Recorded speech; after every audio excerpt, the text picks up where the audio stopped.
For over 30 years, I've worked as a gravekeeper at Maple Hollow Cemetery. I've watched the seasons change, the years past, and the families who visit the graves of their loved ones. The job is simple: dig the graves, maintain the plots, and keep the grounds tidy. Most of the time, it's quiet work.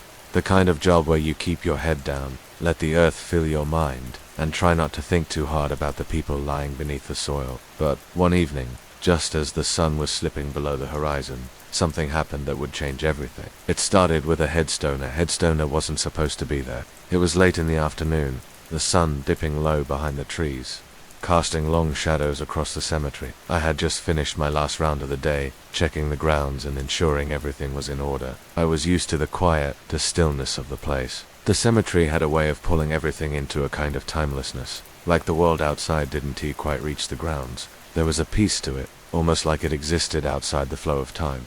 But that day, something felt off. I was walking past the far corner of the cemetery, near the old iron fence, when I noticed it. The wind had started picking up, making the tall grass sway in waves. But there, in the midst of the overgrown section where the older graves were, stood a headstone that wasn't supposed to be there. It was a simple stone, rectangular and unadorned, with the name Edgar Lane etched into the surface. Just the name. Now, Maple Hollow Cemetery is old, hundreds of years old, and we keep a detailed map of all the plots. Every grave is logged, every stone catalogued. It's how we maintain the place. So, when I saw this headstone, standing tall among the wildflowers and the crumbling stones, I knew something was wrong. I walked over to it, inspecting the stone closely. The surface was smooth, unmarred by time, and the grass around it was freshly cut. Yet, I knew the plot hadn't been registered. Edgar Lane wasn't on the map. I crouched down to inspect it further, running my hand over the cold granite. It was heavy, solid, too solid for something that should have been standing in a neglected corner of the cemetery for decades. My thoughts raced as I checked the records in my head. No, Edgar Lane. I took out my phone, snapping a quick picture of the stone for reference.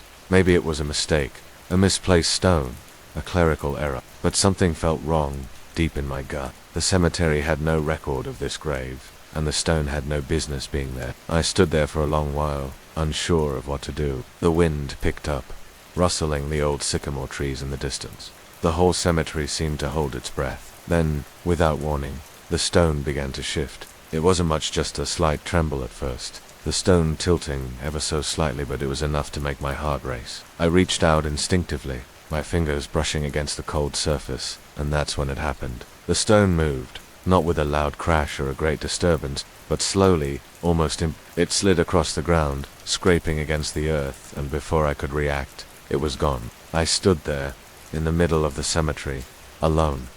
The stone had vanished. Confused, I turned in a circle, trying to see if I had imagined it. But there was nothing, no sign of the stone, no trace of its movement.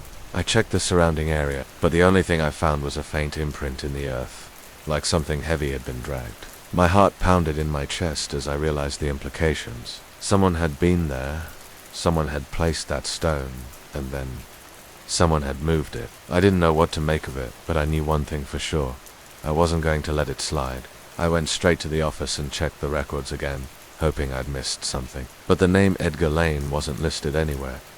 No burial, no plot, not even a marker in the records. I asked Charlie about it the next morning. He's the cemetery historian, the one who keeps all the old records straight, and the one who's been working here longer than anyone else.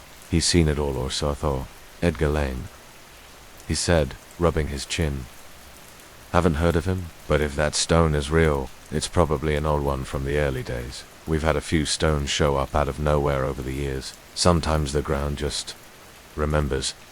I didn't know what he meant by that, but I did know one thing: I was going to figure out who Edgar Lane was, and why his stone had appeared where it shouldn't have been.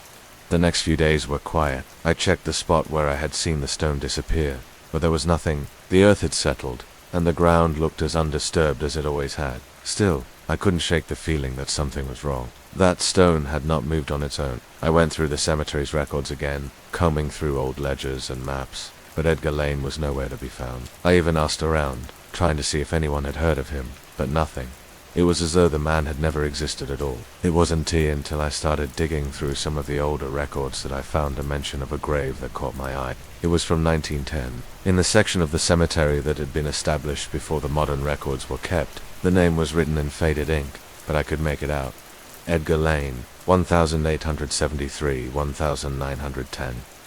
The entry was brief, with no other details. It simply stated that Edgar Lane had died in 1910 and had been buried in plot for a plot that, according to the current records, had been filled with new graves long ago. My mind raced as I processed the information. If Edgar Lane had died in 1910, why wasn't he in the cemetery's records? And why had his headstone appeared now, almost a century after his death? I couldn't ignore it any longer. I had to see the plot for myself. Plot 4A was located in a quiet part of the cemetery, near the older graves that leaned like tired men, their names half-eaten by moss. It was a place where the town sent people they figured no one would visit again.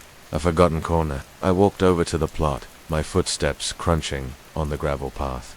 The air was thick with fog, and I could barely see the gravestones around me. As I reached plot 4A, my eyes scanned the ground for any signs of disturbance, but there was nothing, just old, weathered stones, half covered by creeping ivy. But then I saw it, a fresh patch of disturbed earth. I crouched down, brushing away the dirt with my hands. There, beneath the soil, I found the unmistakable shape of a grave that had been recently dug. I've been a grave digger for more years than I care to count, 37 to be exact. The work doesn't change much.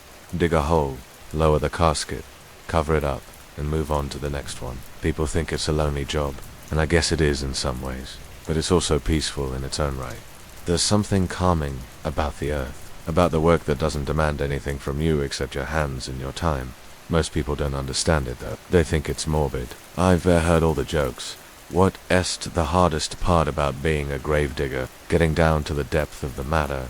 Or, I guess you could say I'm just digging around in people's past. People think it's funny. They never think about the things we see, things we bury, and things we unearth. I'll tell you this. I've seen things, heard things, and I've felt things that would make most people want to quit the job in a heartbeat, but not me. I've stayed with it all these years, through the strange happenings and the cold winds that never seem to stop howling. Graveyards have a way of pulling you in, and once you're in, they don't let you go. The first story I'll tell you is about the night I found a body that shouldn't have been there. It was an ordinary job. We were setting up for a burial just like any other, at the old cemetery on the hill. It's the oldest one in town, the one no one likes to talk about.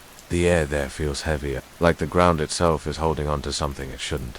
The place is old. Many of the graves are so worn down that the names are barely legible. IV had to dig up more than a few times to fix things people have forgotten about. That night, I was working alone. It wasn't planned. I usually have a crew, but they were all tied up with other tasks. The moon was full, casting a pale light over the gravestones, making the place look even more eerie than usual. As I dug into the earth, I noticed something strange. The ground was softer than it should have been. At first I thought it was just the recent rain, but there was something about it that felt wrong.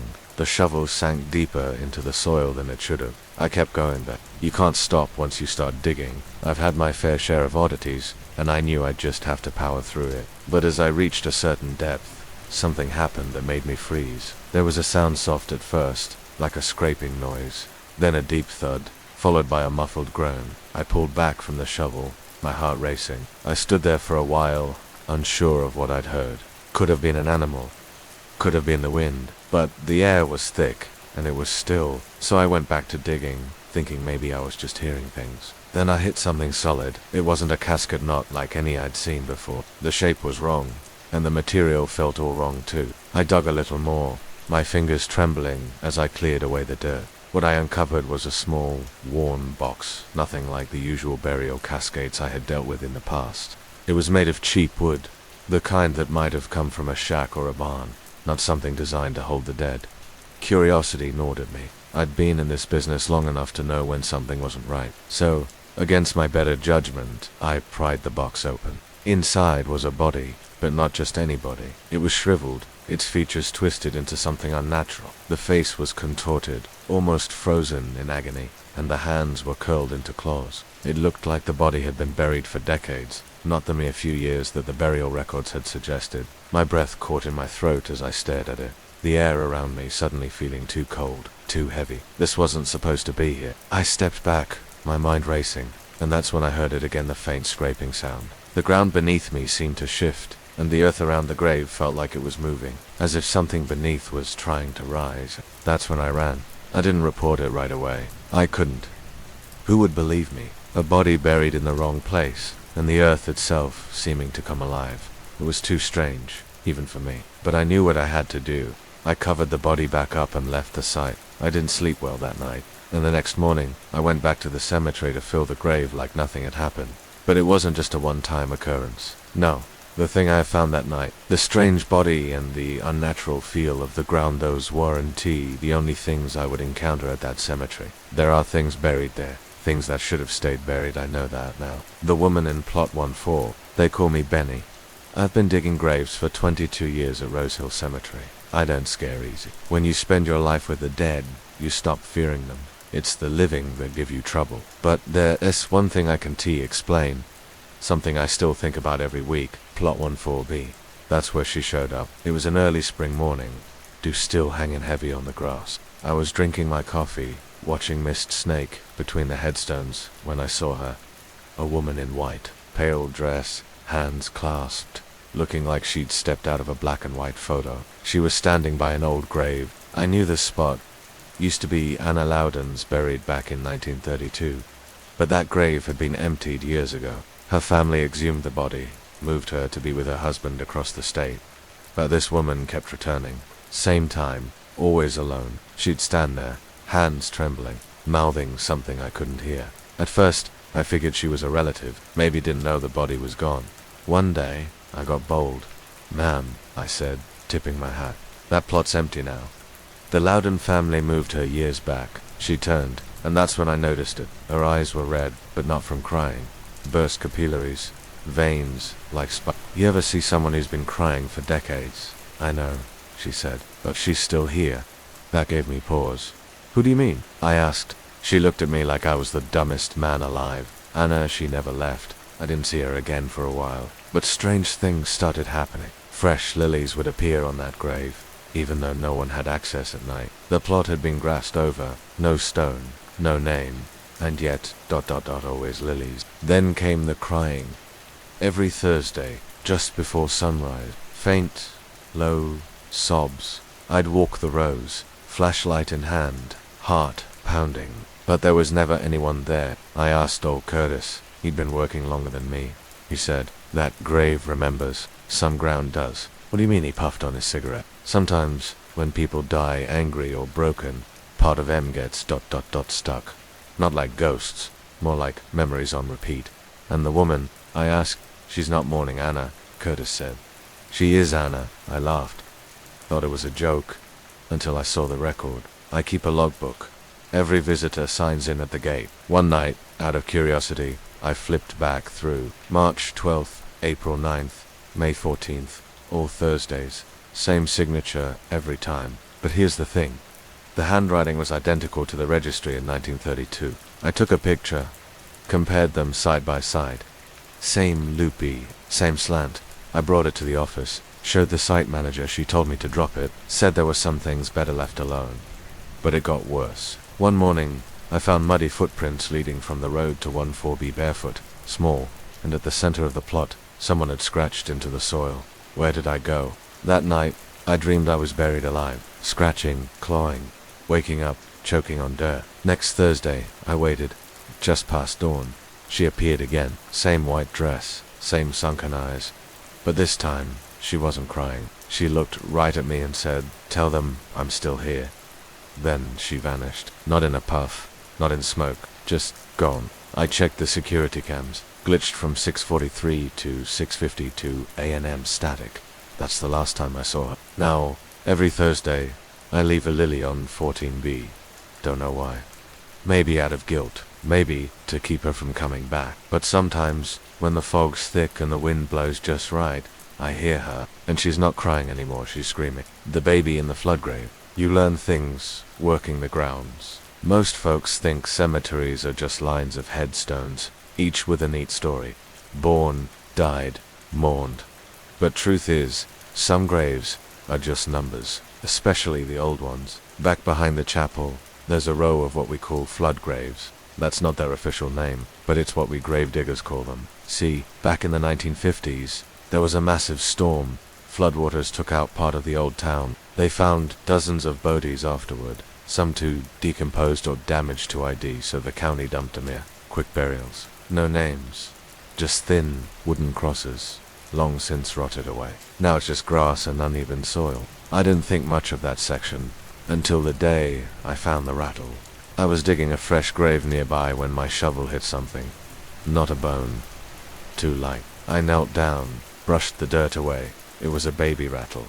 Old, metal, rusted, still faintly jingled. I felt a chill crawl up my back. The ground around me went ... still. Not quiet still. Like the world was holding its breath. I placed the rattle on a nearby bench. Didn't say a word. Just went back to work. But then it started. Every morning for the next week, the rattle moved. Just a few inches. Sometimes rolled. Once, it was sitting upright on a headstone 30 feet away. No wind. No animals. Then came the crying. It started around 3:15 a.m. every night. Soft at first, like a kitten, but then it grew, turned into this high, shrill wail, a baby's cry, but ... wrong. Too sharp. I live in the small caretaker house on the edge of the grounds. First night, I chalked it up to dreams. Second night, I went outside. Fog hung thick, like soup. My boots sank into the wet grass. I followed the sound, right to the flood grave section. And there, in the middle of the grass, was the rattle, spinning in a circle, slowly, all by itself. I stepped forward, and the crying stopped, dead silent. I reached for the rattle, but before I could touch it, I swear on my own grave, I heard a whisper, "Don't take it." I froze. Next day, I checked the burial records. Most entries were blank, but one had a note. Unidentified infant, presumed female, buried 1953, found in debris near 4th and Hulton Street, holding toy, that was it. I asked the oldest groundskeeper, Marty. Retired now. He said, "Oh yeah, that little one. That rattle showed up before, back in the 80s. Moved around then too. Some nights, the grave would look freshly disturbed. I asked if anyone ever tried to remove it. He shook his head. One guy did. Groundsman named Riley took it home next day. He didn't show up for work. We found him 2 days later, drowned in his own bathtub. Water still running. Rattle was sitting right on the rim. I didn't believe it. Thought Marty was full of it. So I tried it myself. Put the rattle in a locked drawer in the tool shed. Took the key. Left a camera pointed at it. That night, nothing happened. Next morning, I checked the footage. At 3:17 a.m., the feed cut out for 17 seconds. When it came back, ... the drawer was open, key still in my pocket, and the rattle, sitting on the baby's grave, like it had never moved. I gave up after that. Placed it back where I found it. Built a small box and cross from scrap wood. No name, just baby 1953. The crying stopped after that. Mostly, but sometimes, on stormy nights, just a soft shake, carried by the wind. Not angry, not sad, just ... waiting. The grave that refused to stay closed. I've buried hundreds of people in my 17 years working Briarwood Cemetery. Old folks, children, drunks, preachers, soldiers. Some went peaceful, some didn't. But there's only one grave I ever had to dig 3 times. And I don't mean 3 different people. I mean the same grave kept opening itself back up. It started in August. Blistering heat. I remember because the sweat poured into my eyes the whole time I was digging. The burial was for a man named Wallace Monroe. Mid-60s, died alone. No family came to claim the body. We were told to keep it simple. Cardboard casket, back section of the cemetery, under a weeping elm. No ceremony. Just me and Curtis, the backhoe operator. We lowered him in, covered him up, tamped the dirt, and went home. Next morning, I'm walking the rows and notice something strange. The dirt over Monroe's grave is sunken. Not a little. Like 2 feet down, like someone had scooped the top layer off. At first I thought it was animals, maybe sinkage from poor Phil, but then I saw it. The coffin was cracked open. Cardboard lid split right down the middle. Not crushed. Pried. From the inside. I stepped closer. The whole grave was soaked, not rain-soaked. The grass was dry everywhere else. This was something else. The dirt was wet and smelled like iron and vinegar. Curtis thought someone had messed with it during the night. Maybe grave robbers. We filled it back in, packed it tighter, set a camera this time. Next morning, same thing. But this time, the coffin was empty. Gone. I don't mean misplaced. The whole damn thing had been pulled upward and dumped to the side, like someone yanked it out, opened it, and left the shell there. But here's the twist. The corpse was still there. Wallace Monroe was lying about 10 feet away, fully exposed to the morning sun, mouth open. One hand pointed up at the sky. We called the sheriff. He came, looked, shrugged, said, "We get weirdos sometimes. Probably teenagers. But I know teens. I was one. They don't dig up graves, replace the body, then vanish without leaving tracks." We moved Monroe back into the box, reinforced it with rope and nails. This time we poured lime around the coffin, a trick from old school burials, supposed to keep animals and other things away. Camera running, motion lights, everything. That night, no alerts, no motion, just static at 2:13 a.m. when we came back in the morning. The grave was perfectly filled. No signs of tampering, no disturbance, except there were scratches, deep ones, in the bark of the elm tree above the grave, like someone had tried to climb out using the tree itself. We checked the footage. Camera glitched exactly at 2:13 a.m. for 3 minutes. The screen went black. When it returned, the camera had been turned 180 degrees, now facing a blank patch of grass. No tracks, no noise, just 3 minutes of black, and then everything back to normal. Curtis refused to help after that. Said Monroe wasn't meant to stay buried. I asked what he meant. He told me the morgue report said Wallace died of asphyxiation. But there were no drugs, no ligature, no trauma. They said it was a panic attack, but his fingernails had blood under them. His tongue was nearly chewed through. Whatever killed him, he fought it. I went back to the office, pulled Monroe's record. No next of kin, no obituary, but one strange note. Subject found inside abandoned mine shaft off Route 9. No clothing. Eyes missing. Not removed. The last time we buried Monroe, we used cement. Poured a slab over the coffin, added rebar mesh. That was 6 months ago, and I haven't touched the grave since. But sometimes, I walk past it, and I feel something like pressure, like the ground is breathing. And I swear to God, that elm tree, it's growing in reverse. The man who dug his own grave. The man who dug his own grave. I've always said, some folks feel death coming before it arrives. You can tell in their eyes, like they've already shaken hands with the Reaper. But I never met anyone like Raymond Ellison. He was the only man who ever booked his own grave, while still alive. It happened about 7 years back. Autumn chilly air, blood-red leaves on the maple trees. Raymond walked into the cemetery office. Mid-50s, healthy-looking, dressed like a Sunday preacher. No dust on him, even though the road to the office is all gravel. He had these piercing grey eyes, and a voice that didn't match his body. Soft, almost timid, like it had to squeeze its way out. He said, "I'd like to purchase a plot, far end of the cemetery, next to the stones with the lambs." I knew the section. It was for infants and children, mostly from the early 1900s. I asked, "That area's owed, why there?" Raymond replied, "That's where I'll be found. Not where I want to be buried. Where I'll be found." He handed me a check, already filled out. 3,300, correct amount. His name printed on top. But the ink was fit, as if it had been written years ago. The date on it, October 12th, 1947. But the paper was brand new. I was creeped out, sure, but I logged it, filed the order, and marked the plot. We had a gravedigger prep the site a few weeks later. Empty hole, nothing fancy. Every week, Raymond came back. Never said much. Just stood by the plot. Sometimes for hours. He wouldn't speak unless spoken to. Always wore the same black suit. Then one day, he didn't show up. Next morning, I get a call from the sheriff. Said they found a body in our cemetery. Laid out in plot 113D, no ID. But he matched the description. Black suit, black shoes, eyes open, staring at the sky. Dead as stone. But here's the thing. No signs of trauma. No cause of death. Not even a hint of a struggle. And the autopsy said the body had been dead for at least 75 years. Impossible, right? I pulled up the plot paperwork to confirm the name. That's when I noticed something I'd missed. The signature on the burial agreement. It matched a headstone already in that section. A gravestone we thought was decorative. A family plot from the 1940s, it read. Raymond A. Ellison. October 12th, 1947, he arrived before his time. It was his stone, his plot, his death date, all engraved decades before he walked into my office. We tried to exhume the grave, thinking maybe someone faked the death, or maybe it was a prank. But the coffin was already sealed and buried, with his body inside. Same suit, same face. No one could explain it, not even the cops. One detective said, maybe it's some kind of twin situation, but the fingerprints matched.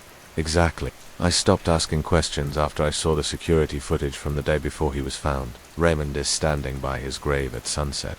Usual posture, hands folded. Then, around 6:11 p.m., his body twitches, and he turns to look at the camera for the first time ever. He steps into the hole and disappears. Just like that. No fall. No impact. One frame, he's there. Next, the hole's empty. Not dug, not disturbed. Gone. And you want to hear the creepiest part? Last year, on the same date, October 12th, a man showed up at the gate. Same height, same posture, same grey eyes. He didn't come in, just stood by the fence and stared until dusk, then walked into the woods. We checked for footprints. There weren't any. Like he wasn't there, only passing through. If these stories kept you on the edge of your seat or gave you chills, please hit that like button and consider subscribing for more haunting stories. Have you ever experienced something similar? Or perhaps you have your own unexplainable story to share. I'd love to hear your thoughts in the comments below. Each of your stories adds another layer to our growing,